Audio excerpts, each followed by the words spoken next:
اعوذ باللہ من الشیطان الرجیم بسم اللہ الرحمن الرحیم۔ السلام علیکم ورحمۃ اللہ وبرکاتہ۔ آپ دیکھ رہے ہیں اے ٹو زیڈ عملیات چینل۔ جیسا کہ آپ کو معلوم ہے کہ پچھلے کافی دنوں سے اسرائیل فلسطین کے ساتھ جو ظلم و زیادتی، بربریت، تشدد کر رہا ہے، اس کو نہ تو بچے نظر آ رہے ہیں، نہ عورتیں نظر آ رہی ہیں، نہ بوڑھے نظر آ رہے ہیں، بلا تفریق وہ ہر طرح کے لوگوں پر حملہ کر رہا ہے۔ عالم اسلام کیا پوری دنیا میں کچھ قانون ہوتے ہیں کہ بچوں پر ظلم و زیادتی، بربریت نہیں ہوگی، جنگ کے دوران عورتوں پر بھی نہیں ہوگی اور بڑوں پر بھی نہیں ہوگی۔ جنگ تو ہوتی ہے نوجوانوں کے درمیان، اور اسرائیل اتنا بزدل ہے کہ وہ عورتوں کو، بچوں کو نشانہ بنا رہا ہے، اور اس پر پوری دنیا خاموش تماشائی بنی ہوئی ہے۔ خاص کر امریکہ اور امریکہ کے اندر رہنے والے جو انسانی حقوق کی تنظیمیں ہیں، اور اس کے علاوہ پوری دنیا میں کہیں پر بھی اگر کوئی جانور، حتیٰ کہ کتا بھی مر جائے تو وہ آواز بلند کرتے ہیں۔ لیکن مسلمانوں سے ان کو اتنا تکلیف ہے کہ مسلمان کا نام نہیں لیتے۔ مسلمان ممالک پر جتنا ظلم و زیادتی، بربریت ہوتی رہے، ان انسانی حقوق کی تنظیموں کو پرواہ نہیں ہوتی۔ وہ صرف اور صرف اسلام مخالف پروپیگنڈا کرتے ہوئے وہ ان کو تکلیف پہنچاتے رہتے ہیں۔ آپ کو پتہ ہے کہ جس انداز میں کشمیر کے ساتھ ظلم و زیادتی اور بربریت ہو رہی ہے، اسی طرح افغانستان کے ساتھ امریکہ نے جو ظلم و زیادتی اور بربریت کی ہے، اور اس کے ساتھ ساتھ عراق کے اندر جو اس نے ظلم و زیادتی بربریت کی ہے، مصر کے اندر، لیبیا کے اندر، تقریباً مسلمان ممالک کے اندر جو ظلم و زیادتی اور بربریت کر چکا ہے یا کر رہا ہے، یا دوسرے اپنے یورپی ممالک کو ساتھ ملا کر جس انداز سے وہ مسلمانوں کو کچلنے کی کوشش کر رہا ہے، اس کے برعکس اگر ہم مسلمانوں کو دیکھیں تو ان کی خاموشی اور ان کا یکجا نہ ہونا اور ان کا ایک دوسرے کے ساتھ متحد نہ ہونا، یہ بہت بڑا زوال کا سبب بن رہا ہے عالم اسلام کے لیے۔ آپ کو معلوم ہے کہ یورپی یونین جو ہے، یورپ جو ممالک ہیں، وہ تقریباً 17 کے قریب ہیں، اور مسلمان ممالک جو ہیں یہ 57 کے قریب ہیں، یعنی 60 کے لگ بھگ ہے۔ کہاں 17 اور کہاں 60۔ لیکن افسوس کہ اتنے مسلمان ممالک ہونے کے باوجود بھی یہ کچھ نہیں کر پا رہے۔ اور مزے کی بات بتاؤں کہ یہ اسلامی ممالک تقریباً اکٹھے رہتے ہیں، ان کی سرحدیں ایک دوسرے کے ساتھ تقریباً ملی ہوتی ہیں، اس کے باوجود بھی یہ ایک دوسرے کا ساتھ نہیں دیتے۔ اور اس کے علاوہ امریکہ دنیا کے آخری کونے پہ ہے، اور وہ دنیا کے کسی ملک میں جانا چاہے تو اس کو کوئی روک ٹوک نہیں ہے۔ لیکن ہم لوگ دنیا کے درمیان میں رہتے ہوئے ہم چاہیں تو ہم امریکہ کو روک لیں، ہم چاہیں تو دنیا کے کسی ملک کو روک لیں، ہم روک سکتے ہیں۔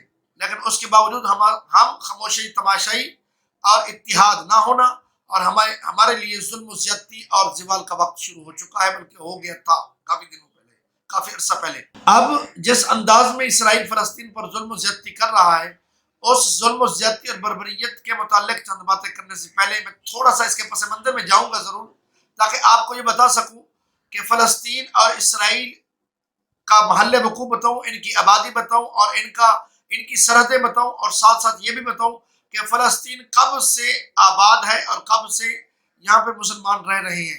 سب سے پہلے میں فلسطین کی تاریخی پس منظر کو بیان کروں گا کہ فلسطین میں جب حضرت ابراہیم علیہ السلام کی آمد ہوئی تو انہوں نے آ کر فلسطین کو آباد کیا، اور رب کے ماننے والوں کو وہاں پہ انہوں نے آباد کیا۔ اور جب حضرت عمر رضی اللہ تعالی عنہ کی دور خلافت آئی تو انہوں نے اس علاقے کو فتح کر کے اس کے اندر اسلام کا جھنڈا بلند کر دیا، اور حضرت عمر رضی اللہ تعالی عنہ کے دور سے لے کر آج تک وہاں پر فلسطینی جو ہے، فلسطین کے اندر رہنے والے جو ہیں وہ مسلمان ہیں، اور اسلام کا نام لیوا ہیں، اور اسلام کا جھنڈا بلند کرنے والے ہیں۔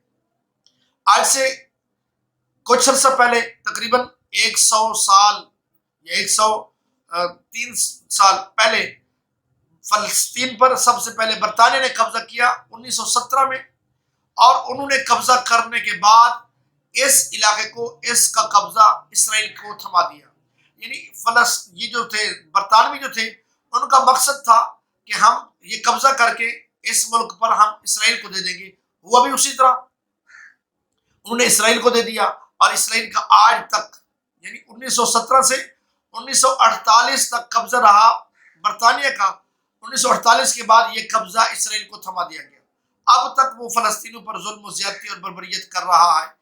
اور آپ کو معلوم ہے کہ فلسطین ایک ایسا ملک ہے جس کے اندر مسلمانوں کا قبلہ اول موجود ہے، اور ہماری اس علاقے کے ساتھ بہت زیادہ یادیں وابستہ ہیں، بہت زیادہ تعلقات ہیں۔ ہمارا اس میں اندر ایک ایمانی جذبہ موجود ہے۔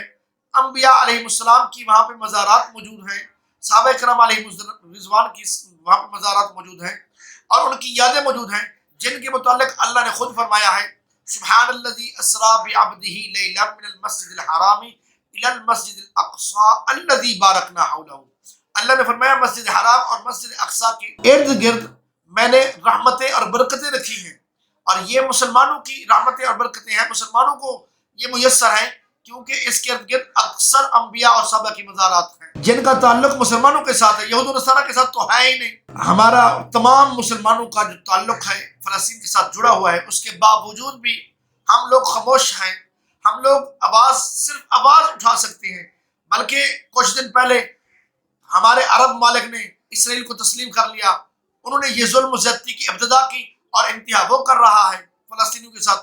اور آج سے اگر کچھ عرصہ پیچھے چلے جائیں، 600-700 سال پیچھے چلے جائیں، تو عرب ممالک جو تھے، یا یوں کہہ لیں کہ دور عثمانیہ جو تھا، خلافت عثمانیہ جو تھی، یہ عرب ممالک کے اندر موجود تھی، اور ان کا اڑونا بچھونا ہر طرح کی زندگی کے اندر جو مثالی زندگی تھی وہ تھی جہاد۔ تو عرب ممالک نے جب سے جہاد کو ترک کیا ہے، اور مسلمانوں نے جب سے جہاد کو ترک کیا ہے، انہوں نے پس پشت ڈالا ہے جہاد کو، تب سے لے کر اب تک زوال میں یہ وقت گزر رہا ہے۔ مسلمان زوال کا شکار ہو چکے ہیں اور زوال میں زندگی گزار رہے ہیں۔ اگر یہی سلسلہ جاری رہا تو یہ دن بدن زوال میں گرتے چلے جائیں گے، زوال کا شکار ہوتے چلے جائیں گے۔ تو سامعین محترم، یہ مسلمان ممالک کو دیکھنا چاہیے، عرب کو دیکھنا چاہیے کہ ہم کہاں کھڑے ہیں، اور خاص کر پاکستان کا اس میں خاص رول ہونا چاہیے، کیونکہ پاکستان کو اللہ نے ایک ایسی طاقت عطا فرمائی ہے کہ دنیا کے ممالک پاکستان سے خوفزدہ ہیں۔ اسرائیل کے ارد گرد مسلمان ممالک ہیں، ان کے ارد گرد فلسطین، لبنان، مصر، شام، اردن کے ممالک ان کی سرحدوں کے ساتھ ملے ہوئے ہیں، اور ان تمام ممالک کی سرحدیں اسرائیل کے ساتھ متصل ہیں۔ اگر یہ چاہیں تو چاروں طرف سے ان کو گھیر لیں، اور ان کو باہر بھی نہ نکل دیں، ان کو فضائی سفر نہ کرنے دیں، ان کو بحری سفر نہ کرنے دیں، ان کے اختیار میں ہے، ان کی معیشت کو تباہ کر سکتے ہیں، لیکن یہ نہیں کریں گے۔ کیوں؟ کہ یہ بزدل ہیں، ان کے اندر جہاد کا جو مقام تھا، جو رتبہ تھا، وہ نکل چکا ہے، اب یہ خالی ہو چکے ہیں۔ اب جو تشدد اور بربریت ہو رہی ہے آپ کے سامنے ہے، پوری دنیا بلبلا اٹھی ہے، پوری دنیا کہہ رہی ہے کہ فلسطین کے ساتھ ظلم و زیادتی ہو رہی ہے، سوائے اسرائیل اور امریکہ کو نظر نہیں آ رہی۔ مسلمانوں، اب بھی وقت ہے آپ کے پاس، یکجا ہو جاؤ، اکٹھے ہو جاؤ، اتحاد کر لو، اور اسرائیل کی معیشت کو تباہ کر سکتے ہو، ان کو فضائی سفر کرنے سے روک سکتے ہیں، اس کو بحری سفر کرنے سے روک سکتے ہیں، کہ ہر طرف سے آپ کی حدودیں ہیں، آپ اس کو روک سکتے ہیں۔ اور یہ ایک چھوٹا سا ملک ہے، اس کی آبادی کتنا ہے؟ 90 لاکھ آبادی ہے، اور اس کو 22,000 مربع کلومیٹر اس کی آبادی ہے، اس کا رقبہ ہے، اور اس طرح کم، اور یہ مسلمان ممالک کے درمیان میں ایک چھوٹا سا ملک ہے جو سب کو نچا رہا ہے، اور سب بے وقوف اور جاہل بنے ہوئے ہیں، سب ناچ رہے ہیں، اور کوئی بھی اپنا کردار نہیں نبھا رہا۔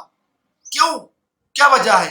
اگر یہ چاہیں تو ان کی فضائی سفر روک دیں، اگر یہ چاہیں ان کا بحری سفر روک دیں، جس کی وجہ سے یہ ایک اندر یہ ختم ہو جائے گا، لیکن یہ ایسا نہیں کر رہے۔ کیوں؟ یہ بزدل ہے، ان کو امریکہ کا ڈر ہے، امریکہ کا خوف ہے۔ مسلمان ممالک کو، خاص کر میں پاکستان کے حکمرانوں سے یہ کہنا چاہتا ہوں کہ آپ کو اللہ نے ایٹمی طاقت عطا کی ہے، لیکن آپ خاموش تماشائی بنے رہیں گے، صرف مذمتی قرارداد اور زبانی کلامی، اور چاہے آپ اقوام متحدہ تک جا کر صرف بیان دے دیں، بھائی بیان سے کچھ نہیں بنتا. بیان تو عمران خان 8 سے 2 سال پہلے بھی کشمیر کے حوالے سے دے کے آیا تھا. کیا بنا ہے اس کا؟ کچھ نہیں بنا. تو آپ ایسا کریں کہ آپ یا تو ان کے ساتھ کھڑے ہو جائیں فلسطین کے ساتھ اور کہہ دیں اسرائیل کو کہ ہم جنگ کے لیے تیار ہیں, ہم جہاد کے لیے تیار ہیں, کیونکہ مسلمانوں کا شیوائی جہاد ہے.